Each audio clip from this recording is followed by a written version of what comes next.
Welcome back everyone to another ESO build video. Today is the update to the Toxicity build, the Stamina Dragonknight for the Flames of Ambition DLC. This is my main character, this is what I use in all content, but this is designed to have really high single target damage over time. Now, you can swap with some alterations to do more AoE and all that good stuff. You can alter some gear if you want to do more solo stuff, but this is designed to hit some of the hardest stuff in the game. Yes, all my builds do work in all content, but this one is deliberately designed for high single target. So if you want to see some more of this, then of course stay tuned. That is all going to be explained in the video.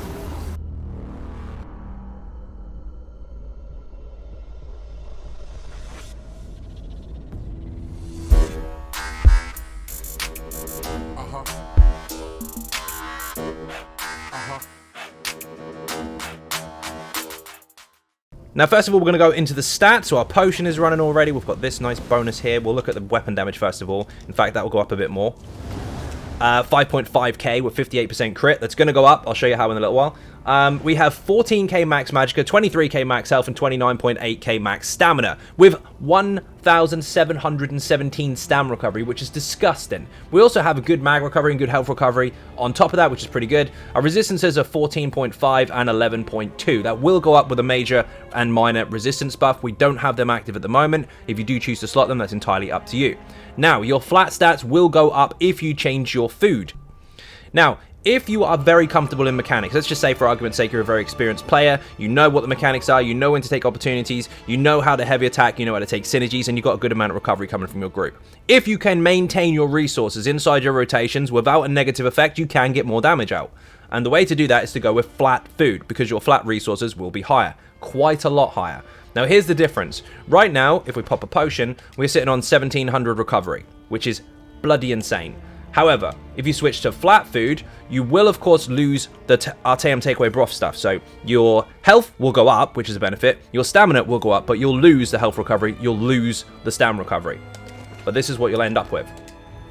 25.3k max health, 31.7k max stamina, and your recovery will be almost 1.2, which is still incredibly high. If you're taking advantage of some of your basic bonuses for the DK in terms of stamina return, which I'll get to in the passives, if you're taking advantage of a particular skill that gives you resources back per kill, if it's active, that will give you resources back. And if you're taking advantage of certain champion points, which again we're going to get into later, you'll get resources back. This 1.2k recovery is actually a bit overkill.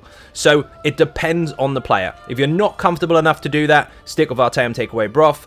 If you are comfortable, you will get higher health stats, you will get higher stam stats, and you will get more damage. That depends on the player. If we are a stage 1 vampire, you don't have to be, but I do take advantage of the sneak passive, which we're coming up to. And of course, we are using the Thief Mundus Stone.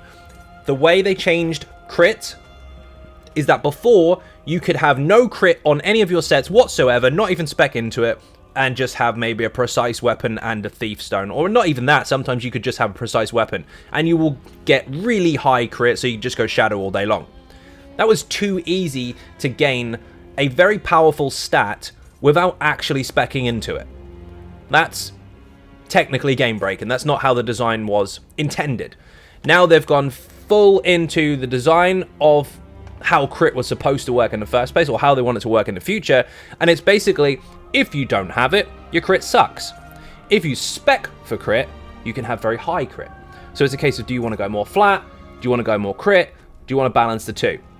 It's about how you build your character. So we have purposely taken advantage of a lot of crit chance in this particular update. Yes, we've had it in the past, but it was a lot easier to just apply it by default. Now we're deliberately taking the Thief Mundus Stone to push the crit chance alongside some other choices that we've taken advantage of as well. Now, we're going to get more into that when we get to the passives and such, but first of all, we are now going to go into the skills. So skills first, passives next. These are all going to be explained. This is an advanced build. I do expect you to understand this stuff already if you're going to go for kind of a endgame focused character, although you can do everything with it anyway. But if you skip this, you're at risk of missing out on some important information. I'll go fairly fast in this particular video because it is an advanced build and I do expect you to have some knowledge of it, but it's still going to be here nonetheless. Now, I'm going to go into the skills in detail. I will explain the passives afterwards, of course. If you already know this stuff, of course, you can skip it, but I wouldn't advise you to skip it. Some things were altered. I'm going to go over all the details for each individual skill quite quickly in this video because it is advanced. I do expect you to have some knowledge of it, but there's some very important pain points that need to come up including status effect. Some stuff was changed. So bear with me, I will explain it all, but of course again, you're welcome to skip if you want to. So, first of all, Venomous Claw. Very simply put, this is an Ardent Flame skill line. Second ability to unlock starts off as Searing Strike, morph it to Venomous Claw. This is a single target, damage over time, poison ability. Attach it to the target, leave it running. It's fire and forget. Lasts 14 seconds, so inside of our rotation, we'll be able to reapply it just before it runs out. It will overlap slightly, which is not the end of the world, but you don't want to spam this. Yes, it does direct damage initially, but it does get stronger over time. Every 2 seconds, it will get 20% stronger, so the last ticks are really, really big. Also, the initial hit applies a poison status effect. Poison status effect is 6-second damage over time poison damage. Single target damage over time is what this is built for. We've got 2 dots built into this. Also, that's going to be useful when it comes to our passives later. Barbed Trap is also single target damage over time. Fighter's Guild ability, last one you unlock, starts off as Trap Beast, morph it to Barbed Trap. Don't know why they don't call it Beast Trap. Why did you call it Trap Beast? Weird way around. Anyway, initial hit does physical damage. You have to put this under the target. Then it will do an 18-second damage over time. When it activates, you will also be given 18 seconds worth of minor force, which means our crit chance is going to benefit a lot because we've now got 10% increase to crit damage, which is huge. Minors and majors were altered so that their minors are now balanced alongside the majors, so what you will get from a minor, if you double it, you get major. So where minor force is 10, major force is 20. Yes, they stack. Lots of different things in the game stack differently. There's lots of multiplicative effects, of course. You do have to consider that, but just bear in mind, if you have a minor bonus and you can see what the percentage value is, whether it's 5, 8, or 10, the major is double that. Now, enemies who are caught by this will be immobilized, but if they're a boss, they won't. Pay very close attention to this damage type. This one here is poison. So the poison status effect is what can apply from every single tick. If you're really, really lucky, it's not likely, but it can. But initially, you do get a poison status effect anyway. Physical also has a chance to fire its own unique status effect now. Physical damage will now be able to apply Minor Breach, which is spell and physical resistance debuffing. 2.9k, in fact. Very, very nice indeed. It used to be 1320, and now it's 2.9k, almost pushing 3. Very strong. Doesn't require a specific skill to fire it anymore if your status chances are high. Now granted, our status chances are going to be hit and miss. That will happen sometimes, it won't happen sometimes, but it's nice to have that bonus regardless because it is a free one. Very, very handy. Now, Consuming Trap is next. This is also physical damage over time. Starts off in the Soul Trap skill line. You actually get the first version of this for free. Morph it to Consuming Trap. It will scale off your highest resources, so for us, physical stuff, weapon damage and stamina, but it costs magicka. And because it scales off of our highest resource, being a physical damage source, this does physical damage. This can also proc the Minor Breach status effect. Now, the actual status effect is called Sunder. That's hit or miss anyway. You don't necessarily need to know what it's called. You just need to know what it does. So you will apply a Minor Breach. It's, again, chance-based, but we've got a physical skill here. We've got a physical skill here. The rest of the stuff we're going to do is physical and poison anyway, so we've got a lot of chance to actually make it apply. In a nutshell, don't let this run out on the target. If it does run out, then you need to reapply it as quick as you can. But if the target dies while it's running, every single resource that you have, magicka, stamina, and health, you'll get 20% of each back. So regardless of what buffs you've got on right now, the total amount, 20% of that you will get back. So if you are buffed, you'll get 20% of that. If you're not buffed, you get 20% of that. It can fluctuate depending on who you're with and what you're doing, but you will always get 20% of whatever resources you currently have maximum back per kill. So if you have multiple targets in front of you and you put this on 3 targets and you kill them all while it's running, you'll get 60% back just like that. So you don't really need recovery food in big active ad pools and situations like that because you can just get it all back from this. Very handy indeed, alongside other bonuses you can get and synergies and such.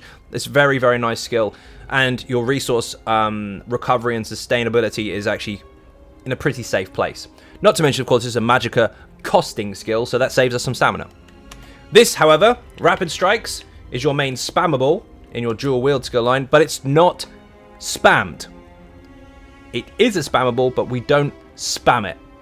We use it to push other skills. That will make more sense when we get to the gear. First ability to unlock in a dual wield skill line starts off as Flurry, morph it to Rapid Strikes, or Bloodthirst. If you morph it to Bloodthirst, you won't get the scale and damage of 3% per stab increase on top of the previous. Instead, at the end, the 300% increase the damage for the final hit. You'll still get that. But instead of just getting a big hit and then scaling damage throughout the skill, you'll still get the big hit. You won't have the scaling damage, but you'll heal for 60% of the last hit. So this is a channeled ability. It'll stab, stab, stab, stab, stab, big hit. This morph will do more damage. The other one slightly less, but will heal you. However, you must connect with the last hit in order for this to do two things. One, the big hit. Two, the heal if you choose to. And the weapons that we're using, which we'll come to later, do require you to finish the skill. Otherwise, you will not get your bonus to the rest of your stuff. So while you're inside mechanics, if you've got to move around, that's absolutely fine, but make sure that the last hit always connects. And it's physical damage, which means this can also apply Sundered. Now, this also does not count as damage over time, but it does boost our damage over time. This is direct. It is channeled, though. That will make sense later. Rend and Slashes is a swap out. Essentially, you want to keep this up all the time because it's a single target bleed damage over time. It does hit physical initially, which again can apply Sundered if you're lucky. It does apply bleed, which is a different status effect now. That will actually do a minor damage over time ability, which is quite nice. Hemorrhage, I believe. And there is a different morph to this too. The other morph does exactly the same bleed damage over time. It does have a physical hit initially, but it's smaller. However, for the privilege of reducing damage, you gain something in return, of course, and that's a heal. You get a heal every 2 seconds. So it's really, really nice.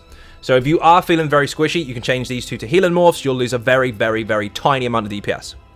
If you don't feel squishy at all, and your healers are on point, and you feel very, very powerful, then keep the damage versions. It's entirely up to you. Either way, in content, you're not going to see much of a difference. Barely anything. However, if you want to swap this out, you can do. You can swap it for Whirling Blades. It will alter your rotation a little bit, which I'll explain later, but in AoE situations, you might want to use this as your main execute, because we don't technically have one. We just get stronger as we go. Passives are coming later. This starts off as Whirlwind, morph it to Whirling Blades. Very simply put, spin and spin and spin, and everything will get hit within 6 meter radius. But don't use this at high health. It says under 50%, which is technically true. Under 50%, this gets stronger and stronger and stronger, and it will escalate. However, we have passives that mean we really peak at this at much lower health. So I'll say it now, under 25%, but we'll come to the passives later. Just bear that in mind, under 25%. But again, as you can see here, single target, single target, single target, single target, single target, all the way, except for this, if you choose to. Everything is single target damage over time or direct channeled. And the same applies to Flawless Dawnbreaker. This is our main ultimate on the front bar. This is here just for stats overall, but you can use it as a no shit button if you need resources back, or if you're up against loads of tiny undead, Daedra, or werewolves, and you want to just get rid of them quickly. Or if you don't have enough for your ultimate on the back bar, and the fight is almost over. This does single target damage over time per target. It's not like an AoE on the ground. It's AoE in application, but those targets can all split up and the dot will still persist on them. So it's quite short, it's quite strong, but it's a bursty, oh my god, let's get out of trouble button. It's not something you want to use all the time. AoE damage over time usually is something that goes on the ground and people standing inside of it take damage. This one does attach itself to enemies itself. Again, mostly just for stats or a no shit button. We'll come to that when we get to the passives later. Molten Whip is a choice, but for a very good reason. First ability to unlock in the Ardent Flame skill line starts off as Lava Whip, morph it to Molten Whip. Do not ever activate this ability. Just leave it on your bar. If you activate Ardent Flame abilities on this bar, you will gain 75 weapon and spell damage, and it will last for 5 seconds. Each one that you use within those 5 seconds will stack up another one. Maximum stacks is 3. And every time you reapply it, it will continue the 3 stacks, but start the timer again. Now, technically, yes, if we had this on both bars, which we don't on purpose, you could probably keep this up all the time if you had a very well-timed rotation, but we don't. We have a very well-timed rotation, but we don't have it on both bars. So what we do is we utilize it on the back bar, we swap to the front, and then benefit for a short period of time as a little bit of a burst into the beginning part of our front bar rotation instead. So this is a half the rotation timer will have this buff, half the time we won't, but it's still very strong regardless. All you need to do, we're going ahead a little bit here, these 2 abilities here and your ultimate all count as Ardent Flame. So every single rotation you're guaranteed to have 2 stacks, then swap to the front, and nice, we've got loads of weapon damage.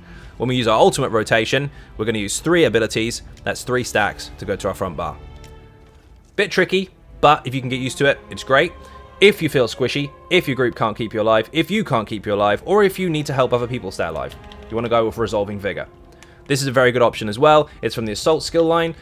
Starts off as Vigor, morph it to Resolving Vigor. Yes, I'm very aware that the other one that doesn't heal anybody else can heal you faster, because it's a 5-second duration, not 10. Same amount of healing, but it's done every second rather than every 2. However, this one has a 15-meter radius and heals your group as well. Not to mention, of course, if you do have other stamina DPSs in your group, and they use this as well, they do stack on top of each other. So you can have massive area of effect heals on multiple members from multiple versions of the skill, or multiple stacks of the skill, rather. I always take this one because I end up healing other people anyway. Plus, the longer duration actually helps your resource sustainability, because if you're using the single only for you version, the time is so short that you're very likely to reuse it too often. You might have to use it every 5 seconds. You might have to use it every 10, but you might most of the time go, oh my god, I need a heal, hit it. Oh my god, I need another one, hit it. Your resources are getting drained to hell. Keep this up. You can crit it just like you can any other weapon ability. It's very, very nice, and it helps your group too. I always use this one. However, again, choice is yours, entirely up to you. You can swap this out also if you prefer to one fighter's guild ability. This is very situational. You have to be stacking and not moving, because this goes under your feet. Minor protection for the group, minor endurance for the group, and it heals them very, very fast. Every half a second for 8 seconds. It's stupidly expensive. Don't spam it, but it can go on here for flat stats and an emergency heal if you need to. This Molten Whip will give you the most damage output. This will give you a nice bit of damage when you're on the back bar, if you have the passives. Again, we'll come into those in a bit. Or you can just keep Vigor on there all the time, sacrifice the front bar short duration weapon damage, and just suck it up and do the damage that you're doing. Either way is fine. One is much more advanced than the other. The other one's not quite as high damage output by a small amount, but it does help your group as well. Again, the choice is yours. Next up is Poison Injection. This is in the Bow skill line. Last ability to unlock. I know it's a bit of a drag to get it, but once you've got this, starts off as Poison Arrow, morph it to Poison Injection. Single target poison damage over time. Has an initial hit, then does 10 seconds worth of poison damage. It does get more aggressive the lower the health. So under 50% health, it'll get stronger and stronger and stronger and stronger. So just keep it up all the time is a good damage over time. But just for maintaining it, as the fight goes on, you will have a passive execute. Do not let it run out. Poison abilities obviously can apply poison status effect if you're lucky. Noxus Breath, another poison ability, also can apply poison status effect if you're lucky. This is in the Ardent Flame skill line. Third ability to unlock, starts off as Fiery Breath, morph it to Noxus Breath. Hits in area of effect with direct damage for uncapped amounts of targets. But the damage over time and the Major Breach debuff, reducing physical and spell resistance by 5948, will only affect 6 targets. So long duration, it will be in our rotation the whole time. It's not likely to run out, but make sure in any ad pull, any boss fight, anything that you go up against, you make sure this is on the target. Debuffing them nice and early makes everybody else do more damage. And since they changed this a couple of patches ago, instead of just applying Fracture, which is no longer a thing, you don't use the words anymore, which is physical debuffing, it now applies the spell resistance version as well, which means magic and DPS actually do more damage with you in the room, whereas before you didn't. Very handy indeed. Yes, it's the same as Taunt and lots of other versions of Major Breach, but we've got it anyway. Flames of Oblivion is very important. This is in the same skill line. Starts off as Inferno, morph it to Flames of Oblivion. The other one is a heal. You don't want that. This has a 15-second duration and costs Magicka, so that helps our stamp pool. And it fires fireballs, which, yes, do have to consider Spell Pen, which is quite handy because this affects that. Now, this will scale off of your highest resources. So even though it's a Magicka ability doing fire damage, it scales off of our weapon damage and stamina. So this is very helpful. It does give us Major Savagery and Prophecy on the back bar, but we've got potions for Savagery anyway. Savagery's not really that much of a bonus for us because we, like I said, we've already got it. Prophecy on the back bar is quite handy because we are using some magic-based abilities, including this one, and fire from our main ultimate. So this can actually help increase your crit on that bar if you're there for a short period of time, which you will be. This also can hit 2 targets if there are 2 targets present. If there aren't, it will only hit 1. Keep it up in your rotation the whole time. Really good for our resource sustainability as well, because we've got this here which costs magic and does physical. This costs magic and scales off physical. Pretty good. Endless Hail is next. There's some arguments in the stream yesterday about which one is best. It 100% depends on your build. This has less damage than Arrow Barrage, but a longer duration. Arrow Barrage, obviously, if you can figure out the vice versa, has more damage but a lesser uptime. If you have a very short rotation, you can benefit from Arrow Barrage, And you'll actually find the damage is roughly the same because you've reapplied it on cooldown.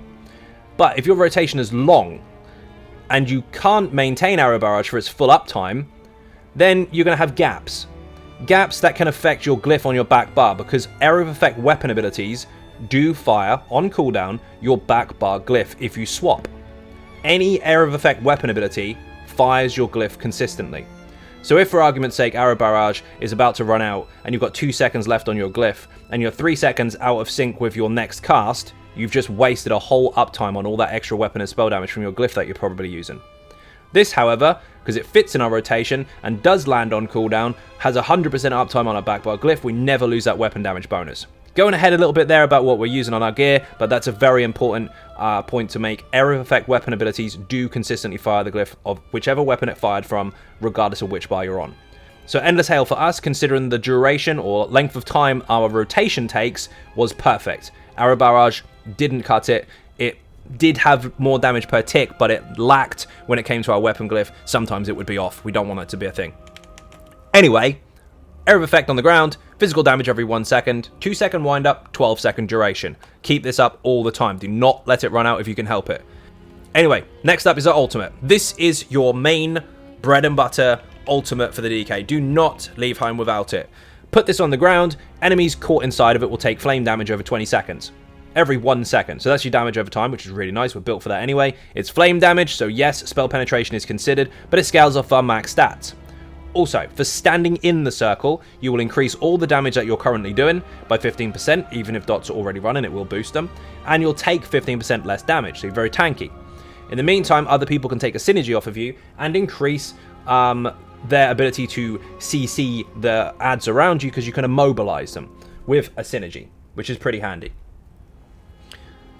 And people around you can take a synergy, which does flame damage and Area of Effect, and immobilizes targets around you as well for 5 seconds.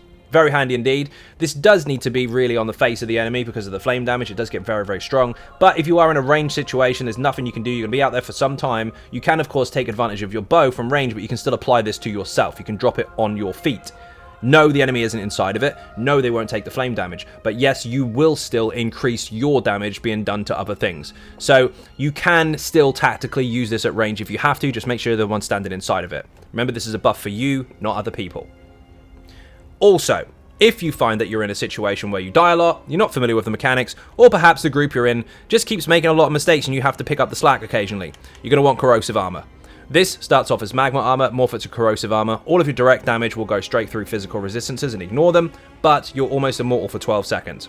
Unless the mechanic that you get hit by is a designed one-shot, any damage you take will be no more than 3% of your max health. So if you were going to get hit by a non-one-shot 50k hit, now you only got hit for 3% of your max health, you lived. Very powerful ultimate, really good in bad situations, or just if you want to be more comfortable. If you don't want to go too much into the damage and you want to just make sure you survive through the mechanics, you can use this as much as you like. Very nice ultimate indeed. Now, passives. These are very important. Do pay attention. I'm going to be fairly quick with them, but they are important.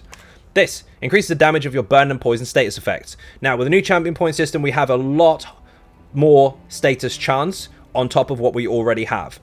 In the tutorials, by the way, there's elemental status effect tutorial in there that tells you the actual percentage of glyphs, direct damage, area of effect, damage over time, all that kind of stuff. It tells you how much you actually have per skill to be able to calculate how much you need in order to efficiently boost it. But we do have an increase in our champion points now, so we can actually apply these things much more than we did. Anyway, if you have those, great. If you don't worry. Sometimes it'll still happen. If we apply burning from fire, or if we apply poison from poison, we do 50% more damage than anybody else with those status effects, which is really handy. But also, if we apply either of them, whichever one we apply, the fire or the poison, will gain back magicka or stamina. The more these happen, the more resources you get back, the more you can keep up your sustainability in a fight. Very handy indeed. Keep an eye on that stuff. It's really nice. Not to mention, of course, with the increased status chance, that means we can do our physical hemorrhage more than often. Not hemorrhage. Hemorrhage is from bleed. Sundered from physical. Well, both, technically. We even bleed as well. Really nice. Pay attention. When you hit with a direct damage part of Ardent Flame abilities, you will reduce their movement speed. Every single one of them has direct to start with. This increases your damage over time and duration, so the strength, and duration of your Venomous Claw, Noxus Breath, and your ultimate. And this increases the flame damage area of effect abilities. Only one we've got this area of effect is actually our banner, our ultimate. Technically, Fiery Breath is AoE, but it's poison now, not fire. So that only applies to our ultimate. But what does count is it decreases the cost of all poison abilities by 25%. So this skill here and this skill here are both reduced for the Dragonknight, but any other skill that's poison will also be reduced. For us, it's almost 1.5k for poison injection. That is nuts. Very, very cheap. Draconic Power isn't something we're physically spec'd into as far as the skills are concerned, although you may want to buy the resistance buff, but you will want some of these passives. This reduces the amount of damage you can take while blocking, so obviously you block more damage. This gives you a health recovery bonus, or heal and receive bonus, in fact. This is health recovery. Heal and receive bonus if you have one of these skills active. Technically we don't, but if you do take the resistance buff, you will get higher heal and received. And also, if you do have any of these slotted at the time, you'll get health recovery bonus. Now, we're not really slotting any, and if you did put the resistance buff on your back bar in exchange for Flames of Oblivion, perhaps, so less damage, more resistance, you won't be on the back bar that long to benefit from the health recovery bonus. Is it a nice, minimal bonus? Yeah, sure, but we don't really need it. However, you are going to want to buy this passive anyway. All of your melee skills should have 5 meters range. Any that do are now 7. Very nice, really, really handy. We don't have to be up the enemy's ass to hit them. We can actually stand back quite a bit. This increases your spell resistance. We have more spell resistance as a DK. Nice and easy. This particular skill line is incredibly important. There's one major passive that we do need to benefit from. The rest of them are hit and miss.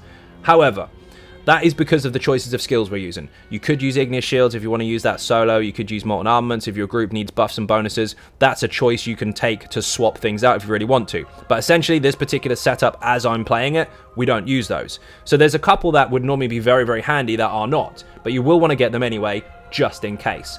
So this one does increase the duration of your Earth and Heart ability. So if you are using your ultimate, you're going to want it. If you do swap to any of these at any point in time, that is going to benefit them as well. But we're not really focusing on these two. We're just benefiting from this. You are going to want this passive.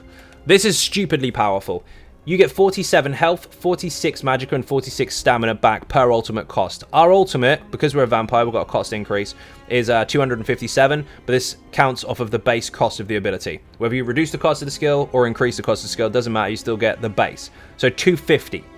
That's 47 health and 46 mag and stam times 250. That's how many resources you get back. So don't drop an ultimate at the beginning of the fight when you're full of resources. Throw down some shapes first, lose a load of resources, drop your ultimate. Everything you're now doing gets improved because it's a damage increase, and you just got all your bars back.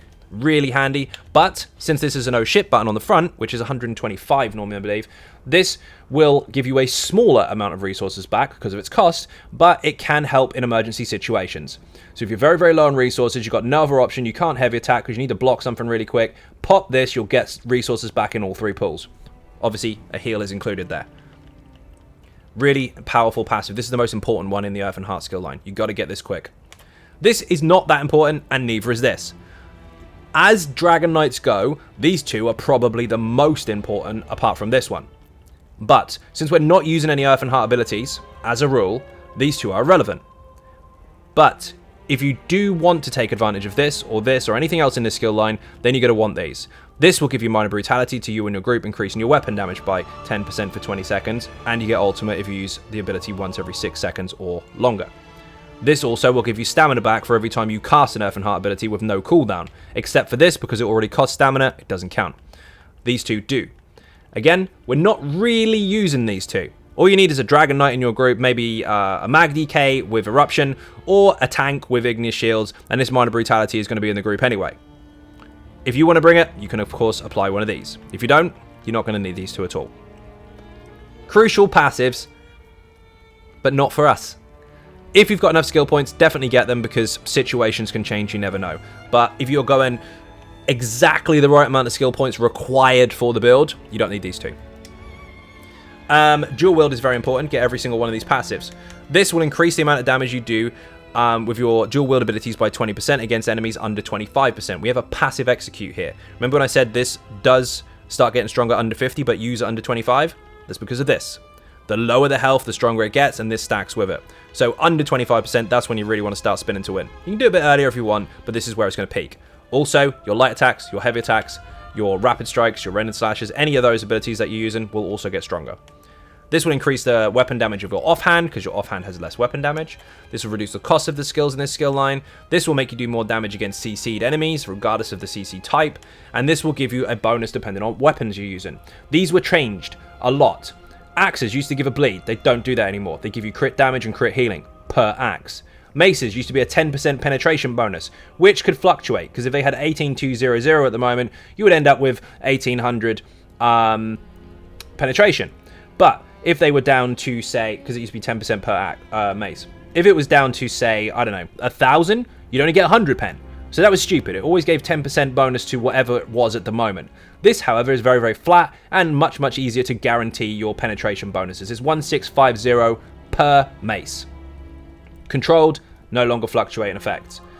Each sword increases your weapon and spell damage, both of them, by 142, and each dagger increases your crit rating by 812. We are using 2 daggers. On this particular build, it's never been 2 daggers. It's always been 1 dagger, 1 axe, 1 sword, 1 axe, or sometimes even 2 swords. With the changes that they are at the moment, and with you having to build for crit if you want crit, which we do, I'm using 2 daggers. Bow is very important, get every single one. This will increase the damage at range. Sometimes you'll have to be at range. Don't sit there swinging your dagger around 20 meters away and wondering why you can't reach. Get to your back bar, keep firing. This will increase your crit chance on the bow bar. This reduces the cost of the bow skills.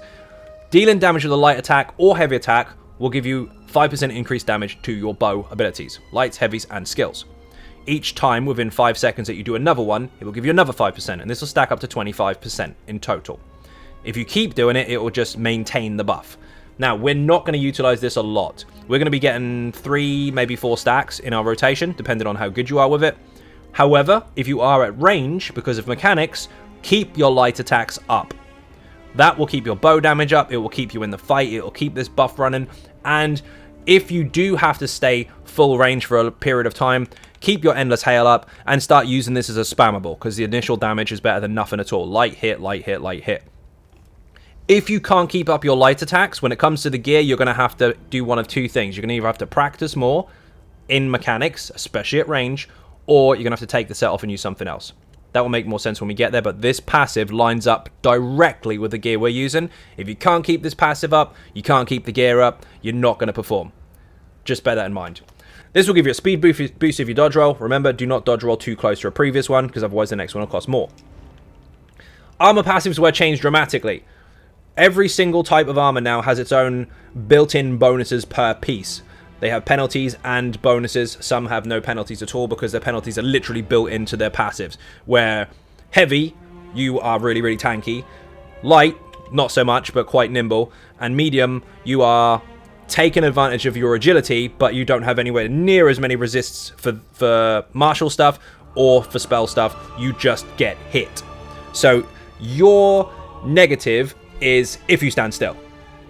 Sometimes you have to evade, and that's how medium armor is supposed to work. Now, you do not need 5 pieces to benefit from 5-piece bonuses. The skill you do, which we're not using, but the passives are per piece now. So you could use 3 of one, 2 of another, 2 of another, and that's fine. You don't need 5 pieces of anything, but you might want to make their bonuses stronger. Now, this here, reduce the cost of sprinting per piece, reduce the cost of sneak per piece, reduce the cost of block per piece, reduce the damage taken from area of effect if you dodge roll for 2 seconds per piece, and increases your movement speed. So we're fast, we can sneak, we can block, and we can dodge. But if you don't do any of those things, you'll get hit harder, full stop. We have less resistances than heavy. We don't have any martial resistance whatsoever like heavy does, and we don't have any magical resistance whatsoever like light armor does. So while we don't have a category to OCD the crap out of it to say we have penalties, your penalties are default. If you don't pay attention to mechanics, you are dead. If you do pay attention to mechanics and you're quite quick without standing in stupid, you'll be fine. Now, this will give you a crit bonus per piece. We are using 7 medium, so we get the most out of this. We get stam recovery and stam reduction to cost. We have improved sneaking, we have increased weapon damage per piece, and we have increased movement speed and dodge roll reduction to cost, which is all really, really handy for us. We can evade instead of getting punched in the face. If you're all heavy, get punched in the face, it's fine. Now, the gear we're using, is medium. You can't change it. So we are 7 medium. Nothing we can do about it. But I like the 7 medium anyway. We are a stage 1 vampire for the sneak passive. That's going to be useful in March of Sacrifices. Or if you use this character for other things, maybe you respec for PvP, but you're still a vampire, you'll sneak faster. People that can't sneak fast in PvP are generally dead anyway. So I do like the passive, but if you don't want to be vampire, obviously dump it. That's your choice. Fighters Guild got changed quite a substantial amount. So basically what happened here is you're going to need Intimidating Presence to get the cost down if you are using Fighters Guild abilities, which we are. But this got changed here. Banish the Wicked did. We'll come back to it, don't worry. This increases your weapon damage by 3% for each Fighters Guild ability slotted. So we do have 2 on this bar. This is here with a passive bonus, nice. And this is just for passives unless we use it for an emergency. So we do have the bonus for that being there. But the Fighters Guild ability here, the biggest one that got changed, is Banish the Wicked. This gives you 3 ultimate whenever you kill an enemy instead of 9. And you have to have a Fighters Guild ability slotted. So on the front bar, if we get kills, we get extra ultimate. On the back bar, if we don't have a Fighters Guild ability on here, which you can, that's a choice, you won't get it. Before, it was built in. You didn't even have to have a single Fighters Guild ability, and you would get 9 ultimate, and it was insane. Now, you must slot an ability. It's key. Have to do it. This will increase your damage from Fighters Guild abilities against Undead, Daedra, or Werewolf, which is why I said this shit button is good against those. Get stronger. And this one you don't really need. That's Cyrodiil. Undaunted is incredibly important. If you see a synergy, pick it up. You'll get more damage out of it. You'll get a heal out of it. You'll get resources back. You'll get a damage shield. Whatever the synergy does is going to be beneficial. But for every synergy you pick up, you will get 4% of all of your resources back. This will keep you in the fight for longer. And that is a heal, by the way. The health bonus is a heal, and you can crit it. This here will increase your health, stamina, and magicka by 2% for each different type of armor worn. We are wearing just medium. We get a 2% bonus across the board. This is a big one, by the way. Nothing to do with the build whatsoever. But if you have this bonus here, Major Gallop at all times. How fucking cool is that? Khajiit, we are a cat. Before you go nuts, yes, you can still be an orc. In testing, with this particular build, every single race was absolutely fine. However, we are built for crit, and we're built for crit damage. The Khajiit, while standing behind the target with a certain champion point slottable bonus, did more than the orc. Only slightly. However, in the face of the enemy, say for argument's sake you're fighting a dragon or whatever, in the face of the enemy, you couldn't take advantage of that crit bonus. So had to use something else. Both races, while using that something else, the orc performed higher. There was only about 3k between either one of the two, so it's not the end of the world, don't worry. But that's the difference. The cat hits very well full stop, the orc hits very well full stop. With a certain CP layout, hitting enemies from behind, which is where you should generally be, the cat hit a little bit harder. Now, increase recovery across the board, increase max stats across the board, and 12% increase to crit damage and healing. We are built for crit, we want the crit damage, fantastic. If you want the orc, they are a brawler, they heal from doing damage, they have higher weapon damage and spell damage. Either way, the choice is yours. Now, medicinal use is the most important passive in the game, in my opinion. It will give you 47-second uptime on the potions we're using, which are weapon pots. They'll be on the website, and also there is a potion maker on the website if you want to make your own and see what does what. That also works on Android and iOS, by the way. If we want to maintain our damage output, we want to make sure they stay up with us all the time. Do not let your potions run out. Now we're going to get into the gear. So, this, at the beginning, I said very clearly, is built for single target damage over time. Single target. Can you apply AoE? Yes. Is it designed for just AoE? No. This is focused on single target. Dual wield Maelstrom weapons. Yes, you can get them on normal. The only difference is you won't have 103 weapon damage. You'll be short of that.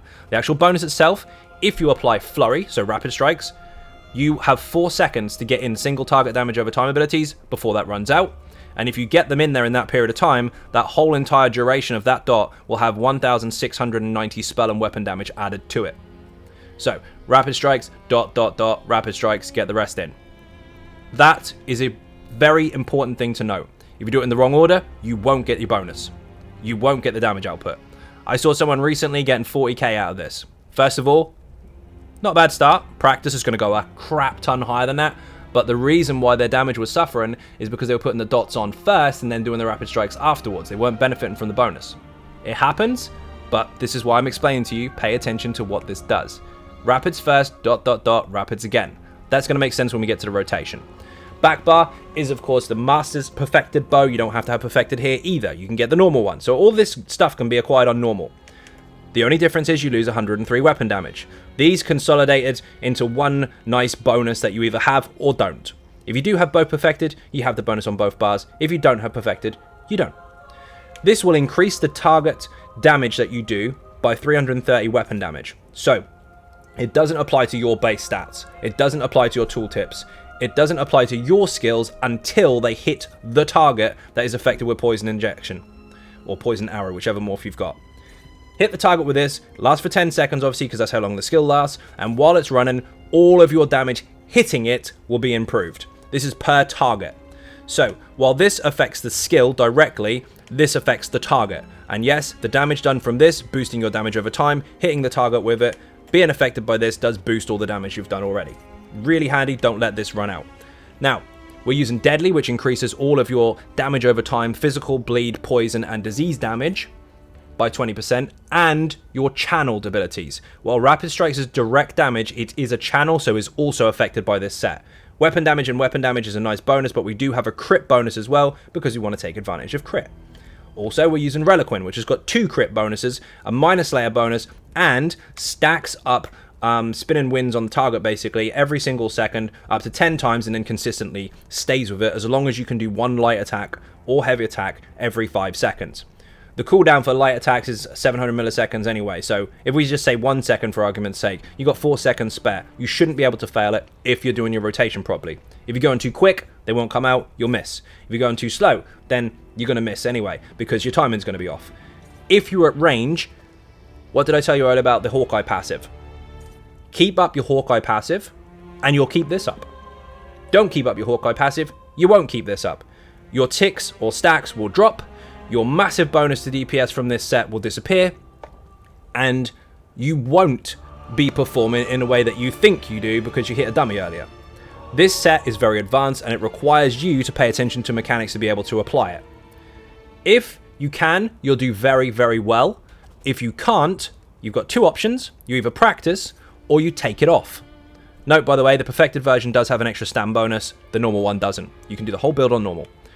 If you don't have the time to keep consistently practicing and get better at this particular set, first of all, you are going to struggle in content when it comes to range because you're not mechanically aware. But if you just stack and burning all the time and you still can't manage this, don't panic. You can switch to Aegis Caller, which will summon a ghost that spins in AoE and does loads and loads of damage. It's not quite as strong as Reliquin, but it is area of effect, so it's really nice and very good in Vatashran, by the way, especially if you stack ads.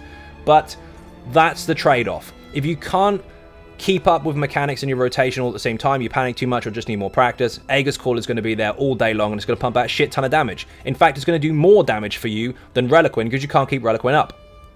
Be humble about it, be honest about it. If you can't use it, practice or take it off. There's no shame in it. At least now you're doing more damage than you would be because this is ineffective. If you can keep up with it though, single target, you're going to see some dramatic results. It's very, very nice.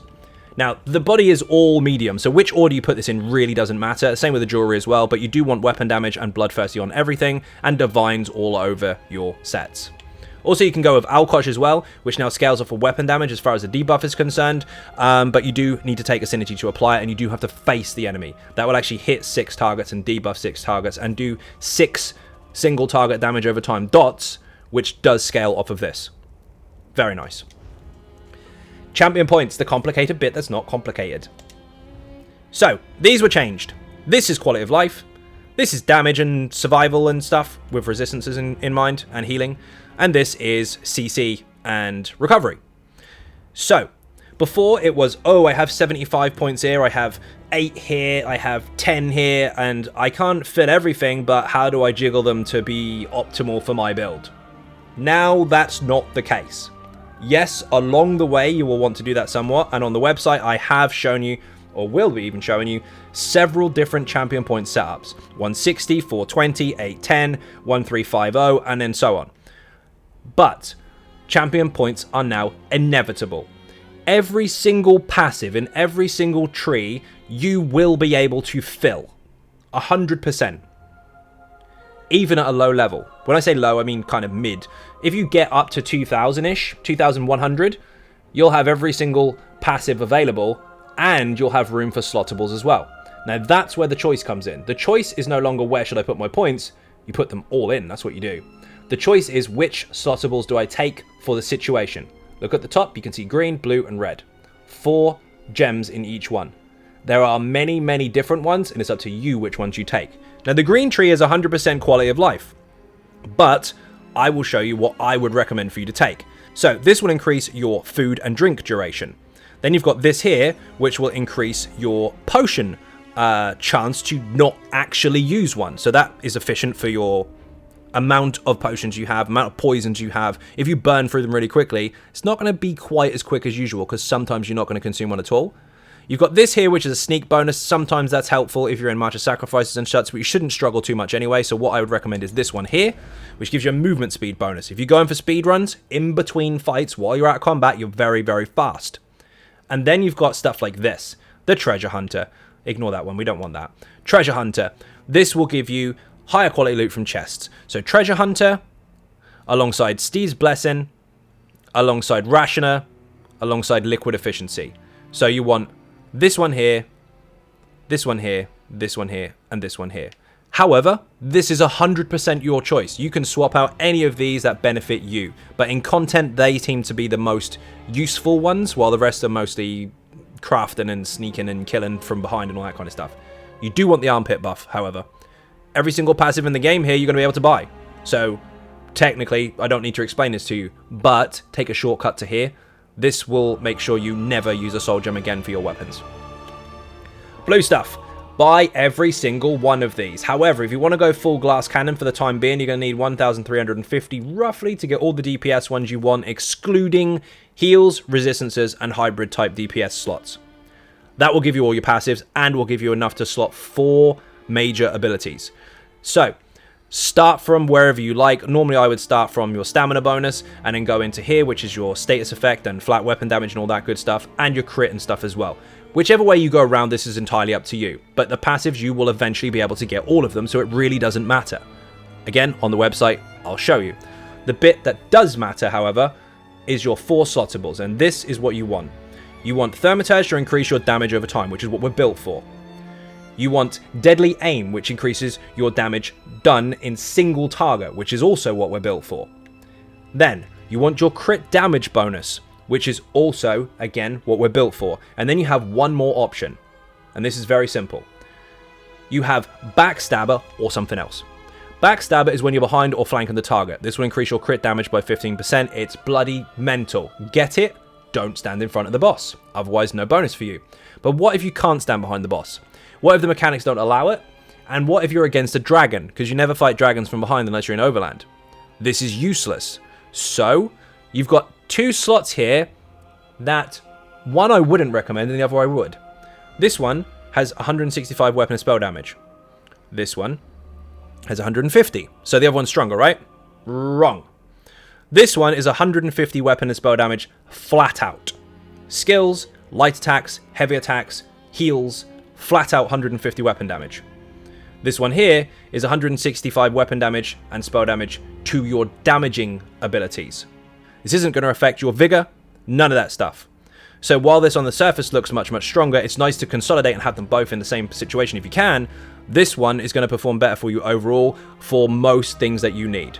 If it's just a case of I'm only ever doing damage and nothing else, yeah, sure, this is going to help out. But you are going to be healing occasionally, and you do want that push to your heals, and this does contribute towards that. This is for damage only. But if you've got the room, depending on your build, stacking them together is nice. So this is what you want on all the time. Otherwise, if you're not behind the target, you want this.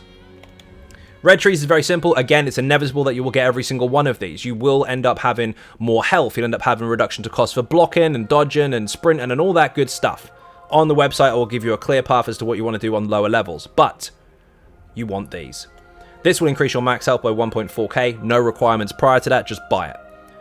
This one will increase your health, mag, and stam recovery. Goes without saying. Again, no path to get here. You can buy it straight away. Easy peasy.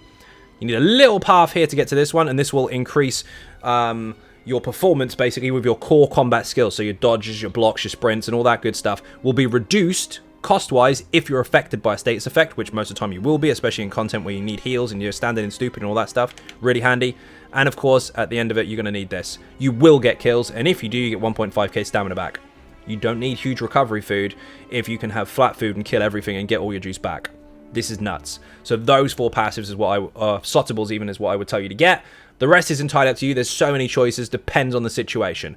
But those are the 4 that I would recommend and do use for this particular setup. So again, all of this will be on the website, but it's inevitable that you'll get all the passives. The choice is which slottables do you take. So now we're going to get into the rotation, which is really, really simple for an advanced build, believe it or not. So you want to make sure your beast trap is down all the time. 18-second buff there. Very nice to your crit damage. Normally, apart from the beast trap, I start on the back bar. So if you're up against a dummy or up against a fight that stands still and starts dramatically while you're standing next to it, beast trap first and swap. Then, volley. Endless hail, in fact. Light attack, poison injection. Light attack, flames of oblivion. Light attack, noxious breath, swap bars. You can, of course, swap bars at the same time as it's firing, if you can time it right. Then, light attack, rapid strikes. Now your maelstrom buff is running. You want light attack, venom claw. Light attack, consuming trap. Light attack, rend and slashes. And that will look like this. Light rapids. Light dot. Light second dot. Light third dot. Now your buff's going to run out. They are still buffed, yes, but your dot bonus has gone. So you need to rapid strikes again. Light attack, beast trap, swap. Yes, your beast trap got buffed. It's single target. Light volley. Light poison. Light flames. Light breath, swap. Start again. And that's it. Light rapids. Light dot 1, dot 2, dot 3. Light rapid. Light beast trap, swap. Volley. Poison injection. Flames, breath, swap. Now if you notice very carefully there, if you saw it, the rapid strikes buff on the front bar was enough time to put in 3 major damage over time abilities. Then the last rapid strikes was enough to put the beast trap and poison injection on, and both of them got buffed. If you time that perfectly, everything will go very, very smoothly. If you don't, you will see fluctuations in your effects. However, if you are using Steel Tornado, or not Steel Tornado, Whirl and Blades, your execute, instead of Rend and Slashes, which is here, then of course your rotation will need to change. Instead of going rapid dot dot dot rapid beast trap swap, you will have to leave out one of your dots and replace it with another jab, or another rapid or stab, or whatever you want to call it. So light rapids, light dot 1, light dot 2, we don't have a third, light jabs, light jab, light trap swap. So what you've done there is you've done the same rotation essentially, but you replace Rend and Slashes with one more stabby. That's it, you never change it. Nothing at all. Now, if you're in a range situation, keep up volley, keep up your poison injection, keep up your flames if they'll reach. If not, you're going to have to keep up your light and spam this while keeping up your duration for your volley, so that your glyph is constantly firing, your damage is constantly being applied, and then if you have to come back in, you can. Notice how Reliquin was always firing. If you do this and try and keep Reliquin up inside a situation, and you have to go outside for mechanics, and oh no, I'm staying out stupid, and you don't fire a light attack, look, it's gone. So if you are keeping on top of your rotation, and you are experienced, even this, watch, still running. So when I come back in, beautiful. Sanctum Ophidia, for example. This is the Serpent. Okay? World Shaper's coming. You've got Reliquin running. It's really, really nice. World Shaper's coming. 3, 2, 1, get out. You get out of the fucking middle. Then you keep up your light attacks and come back in again. And keep going. If you have to run away really, really quickly, at least turn back and get that light in before it runs out. Even there, I missed the light but still had enough to get in there. He's in an awkward spot. I need to move him. You get the idea. If you are very aware of Reliquin, you will do just fine. If you're not aware of it and you can't keep that stuff up and it is too complicated, change it to Aegis Caller. It won't be a problem. Now it's time for fashion. Now the mask I'm using was actually from a crown crate, so that one there you cannot acquire at the moment. I usually use a skull mask actually, but that one you can't get. It was from the ones before Halloween. However, we'll go over the rest of the stuff anyway. Medium fang layer chest, obviously because it looks mega. Heavy Dramathra shoulders. Medium Dramathra hands. Medium Dramathra belt. Heavy Thieves Guild pants. I know lots of people have been asking about those ones. They look like combats. They are Thieves Guild heavy. and medium Dromathra boots. I don't use a chest of Dromathra, I don't use the legs of Dromathra because I think they look like pajamas. But this stuff, the hands, the feet, the belt, the shoulders, they look mega. The daggers are actually Buoyant Armiger, we've got 2 of those, and the bow is actually Lord Warden's bow, which is a monster set which you could get from the Crown Store, but most people have probably got that by now. If not, I'm sure you'll see it again. Anyway, the colors we're using are actually Void Pitch, for the most part. That's from Vatran. So if you get the achievements in there, you'll get this. You don't have to do it on Vet, there's just an achievement list. Check it out in the Markov DLC section in your journal. And also the other black we're using is Thalmor Black. You can use Obsidian if you want, but basically just go dark as possible. So hopefully it helped, hopefully it wasn't too boring, hopefully you now have a better understanding of how to approach this particular build. Remember, if you're relatively new, you can get all of this stuff on normal. There will be slight differences in your overall performance, of course, because you'll be 1k stamina down, you'll be 103 weapon damage down, but that's it. The rest of it is up to you. The rotation never has to change unless you're using Word and Blaze, in which case at low health, start using your executes, but of course keep up your dots. Very simple. It is advanced, but with a very, very static rotation, especially in stack and burn situations, you should never have any issues, especially with your resources. Just bear in mind, of course, your food choices. If you have got bad recovery in your group, you might need heavy attack occasionally. Anyway, thank you very much for watching. I hugely appreciate support. If you are not subscribed on YouTube already, please do hit that button. It is free. Furthermore, if you want to help support outside the channel, there are some links in the info section for Patreon, Twitter, Facebook, the website XynodeGaming.com, where all the written guides are, Instagram, Twitch, of course, because I live stream every night except for Wednesdays, and of course there's a merch site as well. Look underneath the video, you can see t-shirts and key rings and all that good stuff. Go nuts. Thank you very much for watching, and I'll see you in the next video. Bye bye.